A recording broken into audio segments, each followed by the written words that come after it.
The US openly joined Israel in war against Iran.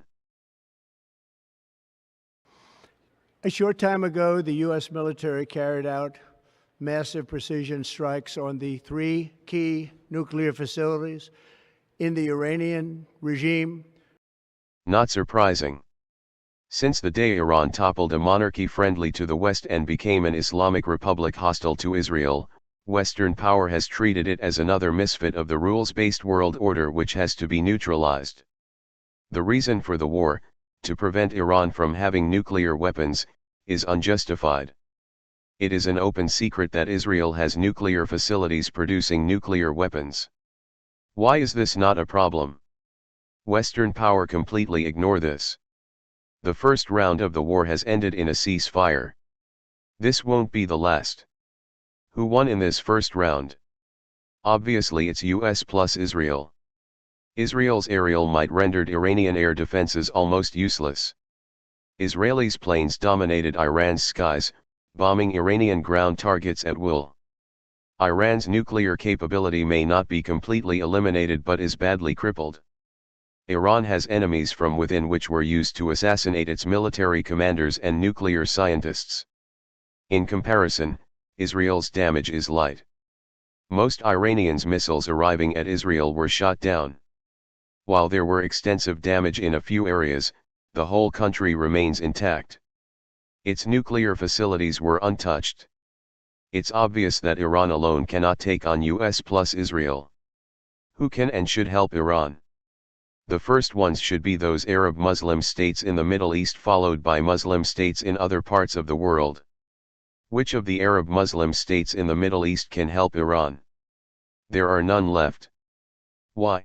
Those which can, namely Egypt, Iraq, Libya, and Syria, have been neutralized, i.e., no more a threat to Israel.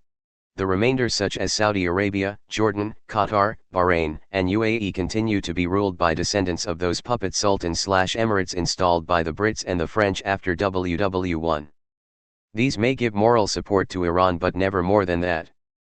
Otherwise, they too would be neutralized.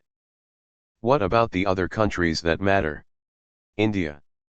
India under the BJP is working hard on Hindutva, which is Hindu nationalism, and Akhand Bharat, which is a Hindu empire which will include Tibet and Myanmar. India itself faces internal conflicts between its Hindus and Muslims population and external threat from its Muslim neighbors, especially Pakistan. It would be a sacrilege for Hindu India to come to the defense of a Muslim country. It would only be too pleased to see a Muslim nation being hammered. More importantly, India would want to continue to serve as US' favorite counterbalance to China. For this, it would not want to be seen to defend Iran. Turkey. Another Muslim nation. But the Turks pride themselves in being Europeans more than being Muslims or Asians. They value their membership in the EU and NATO. They know what would happen to their Europeanness if they were to side with Iran. What about the other superpowers, Russia and China? Russia itself is engrossed in a war with US-led NATO in Ukraine. There is still no end in sight to this war. The latest Trump presidency has made US military support for the war unpredictable. This has helped Russia in the war. But Trump has also pressured the Europeans to up their defense spending. This means the war will go on, but with more European and less American participation. Now Russia would like to see NATO war effort being diverted to the Middle East. China.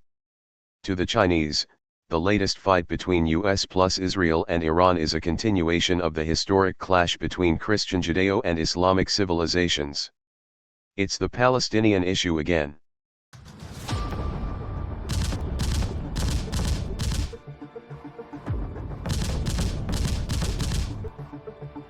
The Chinese can see that Islamic civilization has a lot of contradictions, to use a favorite term of communist doctrine, with the Sunni Shiite schism, with Islamic nations being intermittently at war against each other and having internal conflicts which help the US-led West to topple their regimes. Iran too has its internal contradictions. It faces suppressed oppositions to its strict religious regime. There are Islamic nations in the Middle East which are allies of the US and hosting US military bases. Under these conditions, it would be unwise of China to join the war. China can use the war to assess US military might, learn about its strengths and weaknesses at war. China can sell arms to Iran, but only on a business basis. This would be a chance to test out the effectiveness of Chinese weapons against the Americans. Other than these reasons, China should not get itself sucked into the whirlpool of the Middle East conflicts.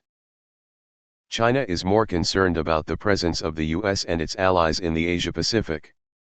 It has its hand full with border disputes with India, issues in the South China Sea and Taiwan reunification. In this respect, China too would be pleased to see the US at war with other nations far away from its borders. This would weaken the US might in Asia-Pacific and its means to defend Taiwan.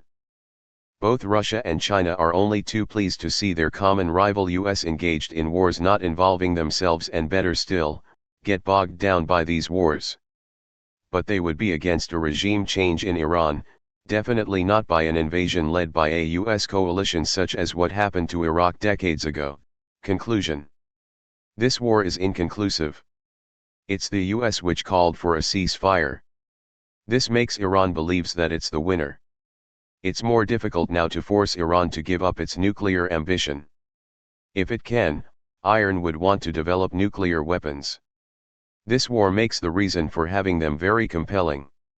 There will be more wars to come between US+Israel and Iran until there is a convincing winner or loser. Even then there will still be wars between the US+Israel and other Islamic nations in the Middle East until the root cause of the wars, i.e., the Palestinian issue, is resolved.